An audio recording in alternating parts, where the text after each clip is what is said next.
धन धन सतगुरु तेरा ही आसरा। प्यारे सतगुरु जी की प्यारी सासंग जी, आप सभी का हार्दिक स्वागत है रूहानियत के दीवाने यूट्यूब चैनल में। तो प्यारे सतगुरु जी की प्यारी सासंग जी, हम आप सभी के लिए लेकर आए हैं एक रूहानियत से भरा हुआ करिश्मा, जिसे सुनने के बाद आपका विश्वास सतगुरु के प्रति बढ़ जाएगा। आप रूहानियत के मार्ग पर आगे बढ़ेंगे और शहंशाह जी से बेशुमार खुशियाँ हासिल करेंगे। तो सभी साथ संगत जी ने इस रूहानियत से भरे हुए करिश्मे को पूरा सुनना है और साथ साथ सुमरन करना है जी। धन धन सतगुरु तेरा ही आसरा, धन धन सतगुरु तेरा ही आसरा। प्रेमी केसाराम पुत्र श्री तेलूराम, सैणी गांव, बालापुर डाक खाना, दानीपुर, जिला अंबाला से अपने प्यारे मुर्शिद की अपने पर हुई अपार रहमत का वृतांत इस प्रकार बताता है। मुझको पता चला कि गांव पंडूरी में पूज्य हजूर महाराज जी का सत्संग है। यह बात फरवरी 1993 की है।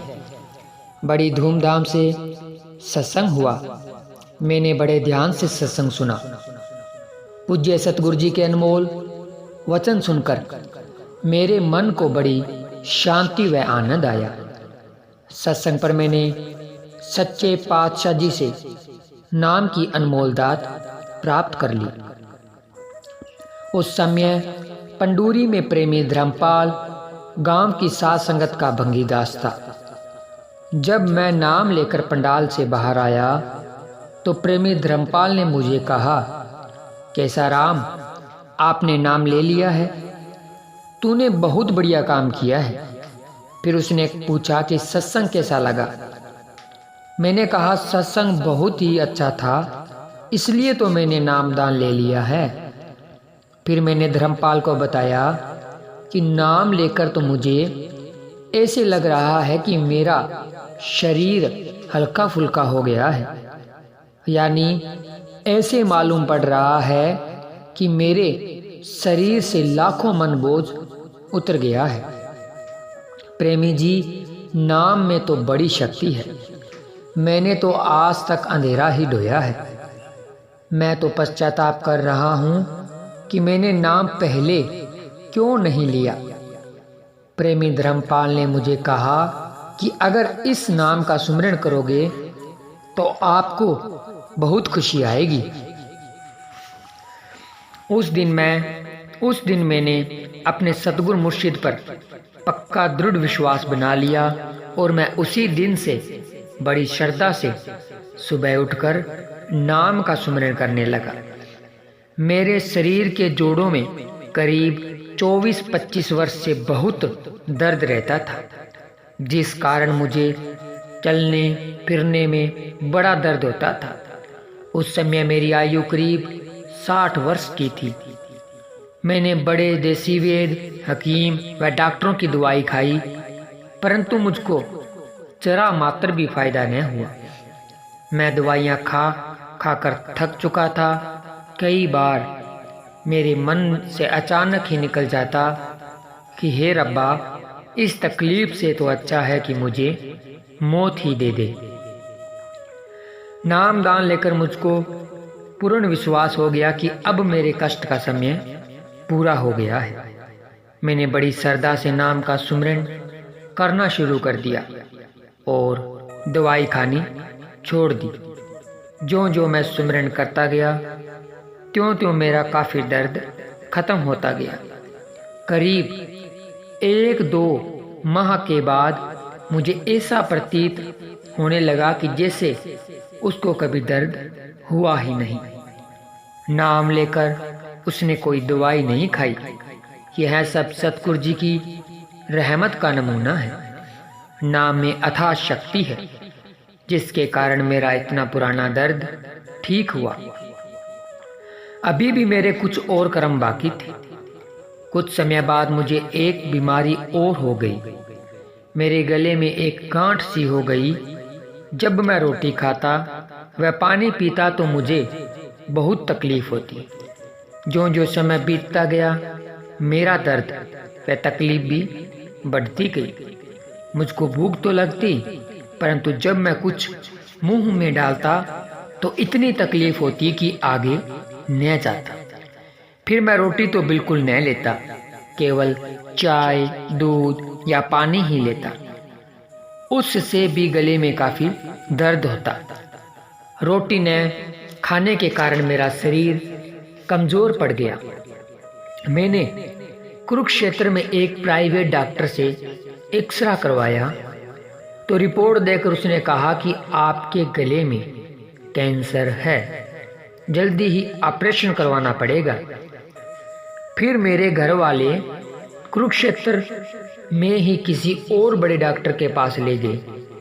उसने भी अच्छी तरह चेकअप किया और बताया कि इसके गले में कैंसर है। उस डॉक्टर ने सलाह दी कि आप इसे जल्दी से जल्दी पीजीआई चंडीगढ़ या राजेंद्र अस्पताल पटियाला में ले जाओ, हमारे पास इसका इलाज नहीं है।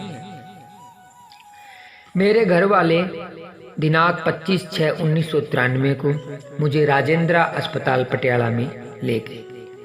पहले उन्होंने राजेंद्र अस्पताल में एक माहिर डॉक्टर को उसके घर फीस देकर दिखाया। उसने अच्छी तरह चेकअप किया। उसने भी यही रिपोर्ट दी कि इसको 100% कैंसर है। फिर वह राजेंद्र अस्पताल में आ गई। पर्ची बनवाकर ड्यूटी वाले डॉक्टर को अस्पताल में दिखाया तो उन डॉक्टरों ने कहा कि आज से 7वें दिन इसके गले का ऑपरेशन होगा। इस तरह सभी डॉक्टरों की एक ही राय थी कि इसके 100% कैंसर है और इसका इलाज ऑपरेशन ही है। मैं ऑपरेशन से बहुत ही डरता था। मैंने अपने प्यारे मुर्शिद परम दयालु दातार जी के आगे प्रार्थना की, हे परम दयालु दातार जियो, जिस तरह मेरे पिछले दर्द का रोग खत्म किया है, उस तरह आप जी इस रोग को भी सूली से सूल बनाकर भुगतवा देना। आप जी सर्व समार्थ वाली दो जहान करण करावन हार हो। आप चाहो सो कर सकते हो। इस औगणहारे का यह कर्म भी बिना ऑपरेशन करवाए कटवा देना। कुल मालिक सोने सतगुरु जी, मैं ठीक हो जाऊं। मेरा लड़का अभी कुंवारा है, उसकी शादी भी करनी है, इसलिए मेरे ऊपर दया मेहर करो जी। वर्था न जाए जन की अरदास। सच्चे हृदय से कुल मालिक के चरण कमलों में की गई अरदास मालिक को कबूल होती है। अंतर्यामी सतगुरु तो जानी जान है, वाली दो जहान है। यह तो चींटी की भी पुकार सुनता है, मनुष्य की तो सुनता ही सुनता है, अगर हृदय से की गई सच्ची पुकार है। परम दयालु दातार जी ने मेरी अरदास स्वीकार कर ली और मेरे गले का दर्द कम होने लगा। घर आकर करीब 27/6/1993 को मेरा दर्द बहुत ही कम हो गया। मैं रोटी खाने लगा, धीरे धीरे चलने फिरने भी लग गया। फिर 2/7/1993 को डॉक्टर द्वारा दी गई निश्चित तिथि पर ऑपरेशन के लिए राजेंद्र अस्पताल पटियाला में पहुंच गया। डॉक्टरों ने मेरा पूरा चेकअप किया और रिपोर्ट देखकर बताया कि अब तो तुझे कैंसर नहीं है, यहाँ तो बीमारी का निशान भी नहीं है। सतगुरु जी की दया मेहर से ही मेरी भयानक बीमारी कुछ दिनों में ही खत्म हो गई। मैं अपने सतगुरु मुर्शिद प्यारे का कैसे गुणगान करूं। मैं तो करोड़ों जन्म पाकर भी अपने शहंशाह जी का दे नहीं दे सकता। कितने उपकार दाता कीवे मैं पुलावा, गुण तेरे साहिबा दिन रात पे आगावा। गुण तेरे साहिबा दिन रात पे आगावा। धन धन सतगुरु तेरा ही आसरा। प्यारे सतगुरु जी की प्यारी साध संगत जी, तो आप सभी ने सुना रूहानियत से भरा हुआ करिश्मा, जिसमें किस तरह से शहंशाह जी ने एक कैंसर जैसी ला इलाज बीमारी को जड़ से खत्म कर दिया मात्र 7 दिनों में। तो प्यारे सतगुरु जी की प्यारी साध संगत जी, ऐसा ही होता है रूहानियत में। तो आप जी को ये रूहानियत से भरा हुआ करिश्मा कैसा लगा, कमेंट करके जरूर बताएं। अगर आपने अभी तक हमारे YouTube चैनल को सब्सक्राइब नहीं किया है तो चैनल को सब्सक्राइब करें। मिलते हैं जल्द ही एक और रूहानियत से भरे वीडियो के साथ। तब तक के लिए धन्यवाद। धन धन सतगुरु तेरा ही आसरा, धन धन सतगुरु तेरा ही आसरा।